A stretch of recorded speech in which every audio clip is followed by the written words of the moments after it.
Hello दोस्तों, मैं सूरज मदेशिया और आज का हमारा टॉपिक रहेगा why is safety important at work. Why need safety, हमें सेफ्टी क्यों ज़रूरी है। ये हमारा बेसिक सेफ्टी नॉलेज का पार्ट 5 रहेगा वीडियो। अगर आपने पार्ट 1, पार्ट 2, पार्ट 3, पार्ट 4 नहीं देखा है बेसिक सेफ्टी नॉलेज का, तो हमारा प्ले लिस्ट में जाकर देख सकता है। मैं उसमें डिस्क्राइब किया है, डाला है। देखिए इस लेक्चर में हम देखेंगे why is safety important at work, मतलब कि हमें वर्क प्लेस पर सेफ्टी क्यों ज़रूरी है, इसको हम देखेंगे। चलिए फिर स्टार्ट करते हैं। अगर आपको वीडियो अच्छा लगे तो लाइक, सब्सक्राइब एंड कमेंट कीजिए। नेक्स्ट वीडियो आपको कौन सा टॉपिक पे चाहिए और शेयर कीजिए अपने फ्रेंड के साथ। चलिए फिर स्टार्ट करते हैं। मेरा नाम सूरज मदेशिया है और मैं एक सेफ्टी ऑफिसर हूँ। चलिए फिर स्टार्ट करते हैं। देखिए फर्स्ट हमारा आता है वाई इज सेफ्टी इम्पोर्टेंट। इसका हिंदी क्या होगा, सेफ्टी क्यों ज़रूरी है। चलिए फिर स्टार्ट करते हैं। देखिए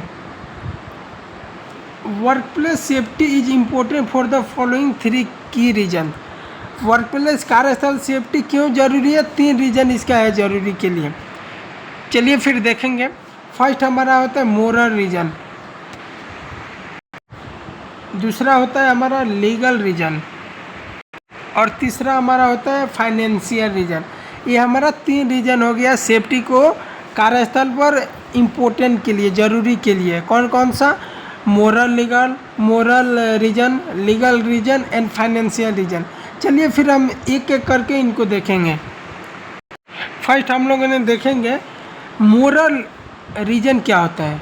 मोरल का हिंदी होता है, मोरल का हिंदी क्या होता है, इंसानियत।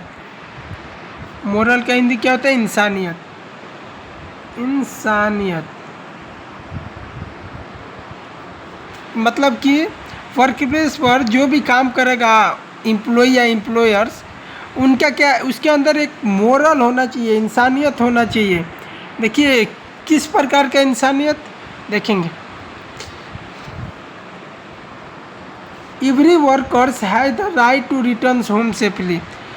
जो भी वर्कर्स हमारे वर्क प्लेस पे काम करने के लिए आता है, उसका अधिकार है कि भाई जो जैसा काम करने घर से आया हमारे वर्क प्लेस पे, वर्क प्लेस मतलब कि जो उधर एम्प्लॉयर्स है उसका घर है। अगर किसी के घर में कोई काम करने के लिए जैसा आता है वैसा उसको सीधा उसको वैसे इस सेफ्टी से उसको घर भेजना है। ऐसा नहीं कि कोई वर्कर्स अच्छा से आया तो उसको हाथ पैर तोड़ कर जाना घर, ऐसा नहीं है। तो ये हमारा मोरल रीज़न हो गया। मतलब कि मोरल रीज़न का हिंदी होता है आपका इंसानियत। इंसानियत कारण जो भी रहेगा सभी के अंदर एक इंसानियत होना चाहिए। नेक्स्ट देखेंगे employers have a moral duty to protect life and prevent injury.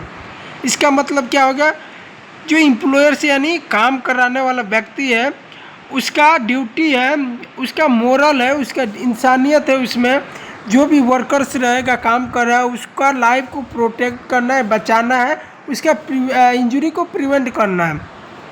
ये क्या होगा, मोरल रीजन का एक पार्ट हो गया।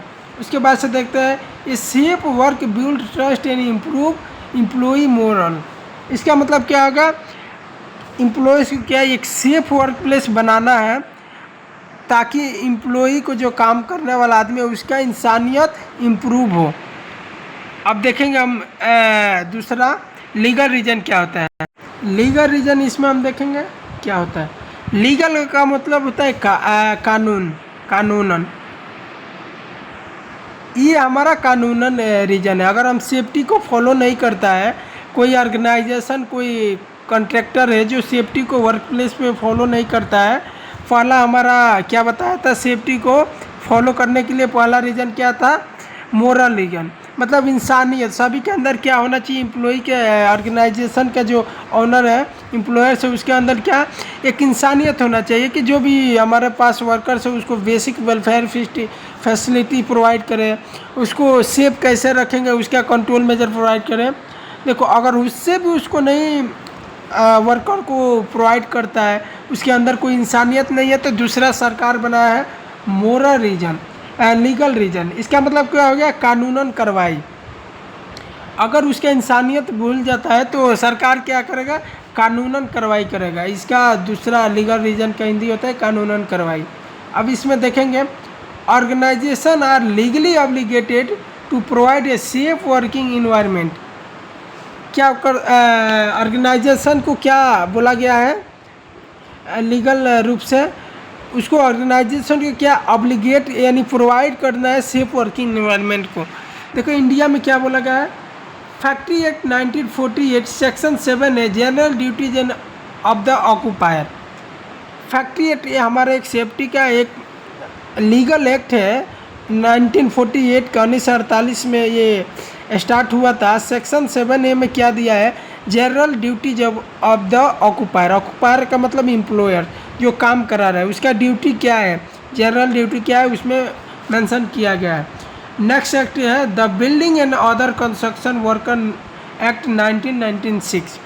ये क्या बोला, BOCW एक्ट, ये भी हमारा एक लीगल कानूनन एक्ट है सेफ्टी का, जिसमें वर्कर्स को कैसे प्रोटेक्ट करना है, क्या उसको प्रोवाइड करना है, एक ऑक्यूपायर या फिर एम्प्लॉयर के रूप में वो दिया है। Occupational safety health and working condition code 2020 ये भी हमारा एक सेफ्टी का एक्ट है, जिसमें बताया जाता है वर्कर्स का क्या राइट है, क्या उसमें उसको प्रोवाइड करना है, ये बताया जाता है। उसके बाद से देखिए इन द USA में क्या दिया है, occupational safety and health act OSHA 1970, ये भी एक सेफ्टी का एक्ट है, इसमें भी बताया गया। नेक्स्ट दिया है OSHA can impose fine penalty और even shut down unsafe operation. ये क्या बोल रहा है, OSHA क्या करता है, OSHA एक एक्ट है, OSHA का पूरा नाम होता है occupational safety and health administration. ये क्या एक USA का ये सेफ्टी स्टैंडर्ड है, जो क्या करते हैं, एक इंस्टीट्यूट है जो अगर कोई ऑपरेशन चल रहा है किसी साइट पे, जो क्या अनसेफ ऑपरेशन चल रहा है, बिना सुरक्षित काम का सुरक्षित मेजर के चल रहा है, तो ये OSHA एक्ट क्या उस ऑर्गेनाइजेशन पे क्लाइंट पे क्या फाइन डाल सकता है, इम्पोज कर सकता है, पेनल्टी डाल सकता है, या फिर शट डाउन मतलब बंद करवा सकता है। ये हमारा क्या था, ये दूसरा रीजन था सेफ्टी को वर्क प्लेस पे ज़रूरी के लिए। ये इसमें क्या देखा, हम लीगल रीजन देखा। नेक्स्ट रीजन में हम देखेंगे फाइनेंशियल रीजन। ये 3rd नंबर हमारा है हेल्थ एंड सेफ्टी को मेंटेन करने का। इसमें क्या बताया, फाइनेंशियल मतलब होता है कि कॉस्ट बिल होता है। उसके बाद से अगर आपको पहला इंसानियत आपको समझ में नहीं आ रहा है कि एम्प्लॉयर को इंसानियत उसके अंदर नहीं है, तो दूसरा सरकार क्या बनाया, लीगल रीजन, कानूनन रीजन, उसके दबाव से करेगा। उसके दबाव से नहीं करेगा तो अपने दबाव से करेगा।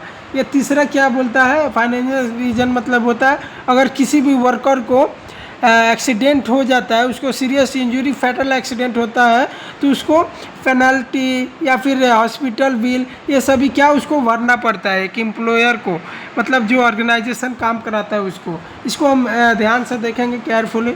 Accident can cause huge cost like, क्या बोलता है, एक्सीडेंट क्या कारण क्या, एक कॉस्ट लाइक हो सकता है, कौन कौन सा मेडिकल बिल हो सकता है, इक्विपमेंट डैमेज हो सकता है। अब देखो एक्सीडेंट होता है तो ओनली वर्कर्स का नहीं होता है, उसमें जो मशीन पावर टूल्स यूज होता है, इक्विपमेंट यूज होता है व्हीकल, उसका भी क्या होता है, उसमें डैमेज होता है, तो वो भी क्या उसको बनवाने के लिए पैसा तो चाहिए। अगर किसी वर्कर को एक्सीडेंट होता है, उसका इंजरी होता है, तो उसको मेडिकल ले जाने के लिए पैसा चाहिए, वही इसमें बोल रहा है। साथ में इसमें लीगल पेनल्टीज भी आता है, down time and loss productivity होता है। फाइनेंशियल रीजन में क्या होता है, मेडिकल कॉस्ट देना, साथ में आपका property damage and equipment damage का पैसा लगता है, साथ में लीगल पेनल्टीज भी होता है, down time and lost productivity होता है। आप जितना चाहता है कि जल्दी मेरा प्रोजेक्ट ख़त्म हो जाए, वैसा नहीं होता है, इसका डिले हो जाता है, डाउन हो जाता है। तो वही क्या बोला है, ये prevention is the always cheaper than core. क्या बोलते हैं, हमेशा हमें सेफ्टी मेजर को फॉलो करेगा, हमारा काम भी होगा, साथ में कोई बोलने वाला भी नहीं रहेगा। तो ये हमारा क्या पार्ट 5 है बेसिक सेफ्टी नॉलेज का। अगर ये वीडियो अच्छा लगे तो लाइक सब्सक्राइब कमेंट कीजिए हमारा चैनल को HSC स्टडी गाइड सूरज। और नेक्स्ट वीडियो आपको कौन सा टॉपिक पे चाहिए तो आप कमेंट कर सकते हैं। Okay, thank you, bye bye.